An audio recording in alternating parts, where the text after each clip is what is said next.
Have you been there? Have you been there before? Have you been on the mountaintop when everything is going the way that you hoped it would go? Your prayers are coming true. God is on the move. Have you been there celebrating the goodness of God, the powerfulness of God? Have you been there? And then something happens. Something falls apart. Everything turns, everything changes, everything spins out of control. You were on the mountaintop just a second ago, and then you're in the darkest valley, the deepest valley, the valley of the shadow of death. And you're wondering, why, God? You're wondering how, God? You're wondering if you can even continue. Have you been there from the mountaintop to the valley? On Sunday, that's where we picked up Elijah. He's just come off of this mountaintop experience, and then he has crashed.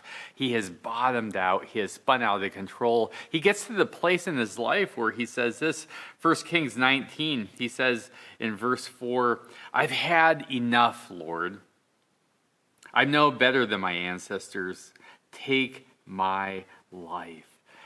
He wants to die. He wants to end. He wants to just step away from everything that God has given him. Have you been there before? On Sunday, we asked the question, so how did Elijah get there? We were reminded that there were a lot of things that happened in Elijah's life.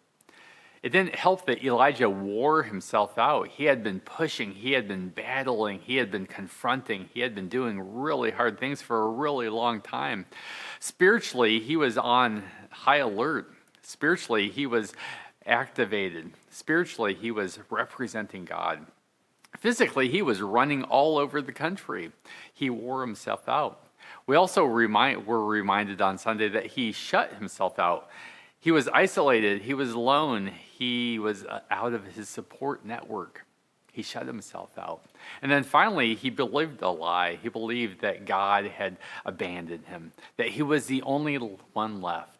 That he was not only called to do his job, but he was doing everyone else's job. And then on top of it, he had to do God's job.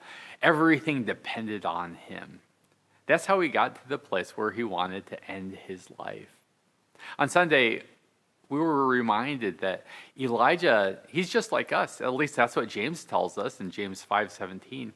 And so maybe we've been in that place where we're worn out. We've cut people out and we're believing lies. On Sunday, I reminded you that we need to stop. We need to rest. We need to connect with our body, our soul, our mind, our emotions. We need to rest. We need to invite people into the parts of our life that we want to keep them out of. And we need to believe all the true things that God has to say about us. This Sunday, we're continuing our journey, and we're going to be hearing on how God speaks to Elijah. When God speaks to Elijah, it's not the way that Elijah anticipates. It's not the way that we would anticipate. It's not the way that we would write the script. And so if you're listening for God's still small voice, I can't wait to continue the conversation with you. I'll see you on Sunday. Blessings.